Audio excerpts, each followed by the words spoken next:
Hello everyone, welcome to this YouTube channel. In this video, we'll discuss the housing price prediction problem. For that, we'll be creating some machine learning models. In the problem, we are given a data set that is having records of prices of house in King County, Washington, US. Along with the prices, we are having some more attributes like area of the house, number of bedrooms, etc.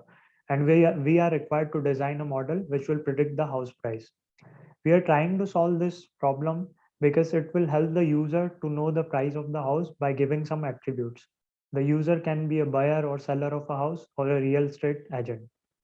We'll start this problem by importing some important libraries, and after that, we'll be reading the dataset. In this problem, we are having separate data for our training and testing purpose. So first of all, we are reading the data set, and after analyzing all the variables, we are formulating our initial hypothesis. So after analyzing all the variables, we found that the price is dependent on the area of house, bedrooms, floors, condition, grade, and year renovated. And this will be our initial hypothesis. After that, we will do the EDA, the exploratory data analysis, to check whether our initial hypothesis is correct or not. And also EDA will help us to analyze all the variables and how they are related to the target variable. So in EDA, first of all, we are checking the data types of all the variables. And after that, we are checking if there are any null values present in our training or testing data set. So in this problem, in both the data sets, we are not having any null values. If the null values were present, then we had to impute them. So after that, we are describing the data set. So it will tell us the characteristic about all the variables like average, standard deviation, and all the quartiles. And after that, it is good to plot some graphs to know the relationship between the variables and the target variable. So we are plotting the graphs of all the variables which we took in our hypothesis. So we have plotted all the graphs for those variables. After that, we are creating a correlation matrix, which will give us a better picture and will show us that how all the variables are related to the target variable.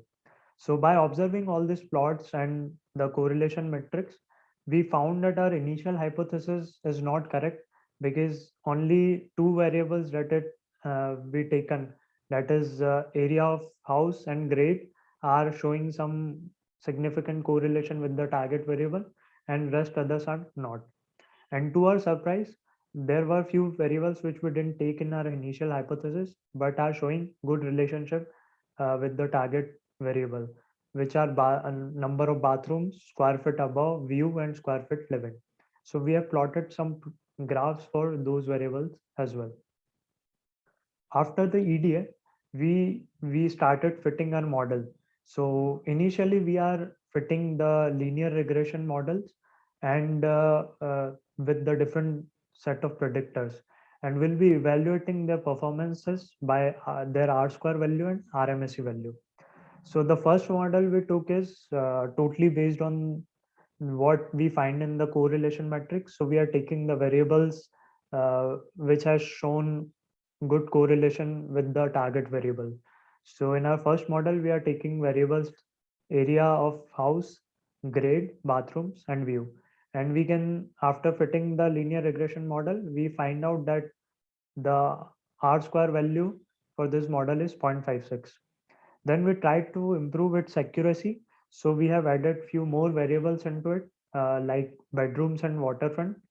And we can see that after that, the R square value has increased little bit.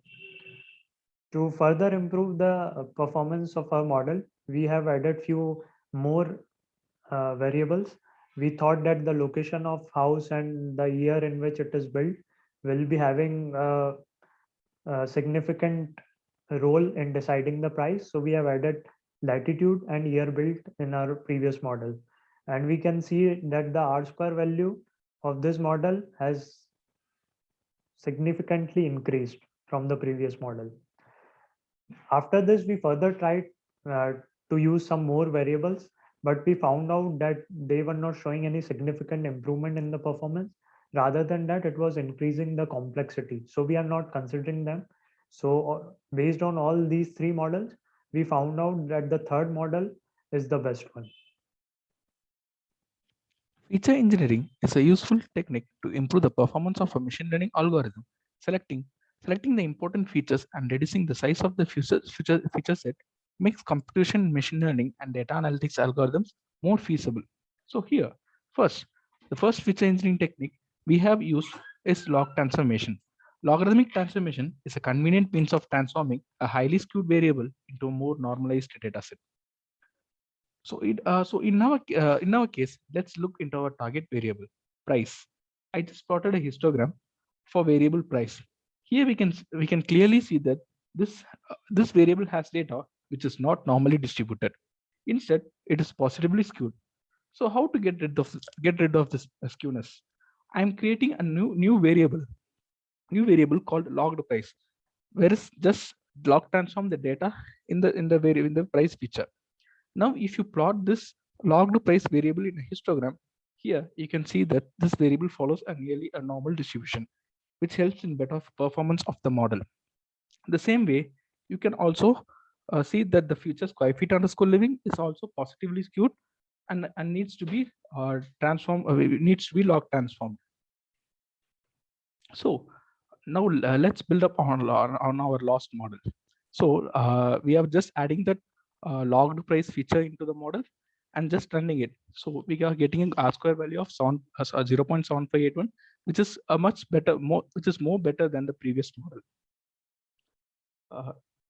So let's go to the second step of feature engineering. So now I'm going to create a new variable.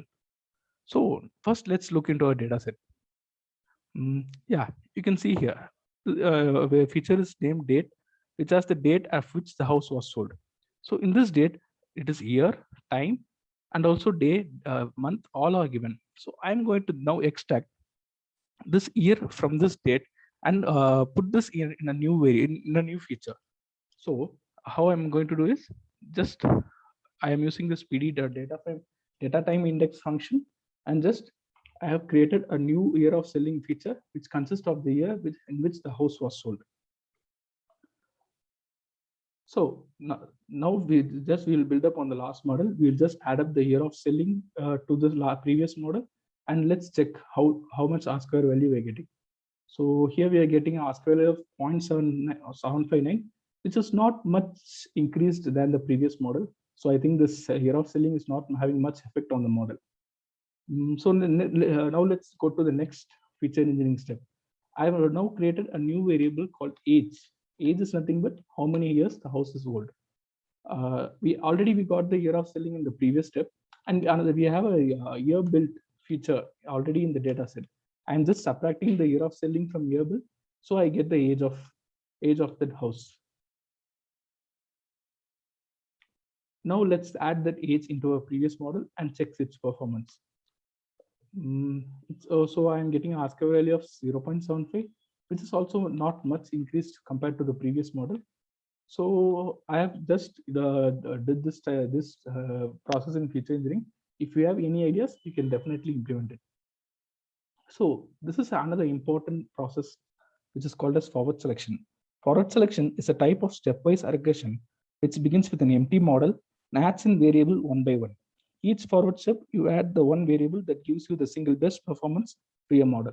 So here, I have used number of features I have set is equal to 11, because there is no much increase in R square value when we add more than 11 features. This one I manually checked.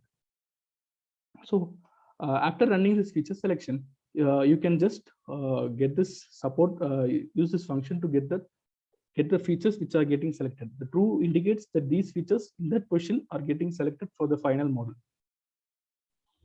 So I have just I have just extracted the features which got selected in the feature forward selection process, and just I am going to run and model with that. So here we get an R square value of 0.76, which is slightly increased when compared to the previous models. Now, enough of linear regression. So we have just built 7 models in linear regression. We will just move on to decision tree. So for all the 7 models which we used in which we created in linear regression, we had different set of predictors. Now we are going to use that predictors in the decision tree algorithm, and we are going to again create 7 models and see their compare their R-square value. Here, this program I have used in hyperparameter tuning. I have created a hyperparameter tuning program. So I have used 2 parameters, minimum sample leaves and maximum depths. So I have taken a set of values from 1 to 7 for each, and I am combined all the values. So and finally I have took the combination which gives me the highest R-square value, and also I have calculated the RMSE score for this. So likewise, I have done for the first model which has a set of predictors, and going to the next model which has different set of predictors when which compared with the linear regression. And likewise, I have did for all the 7 models.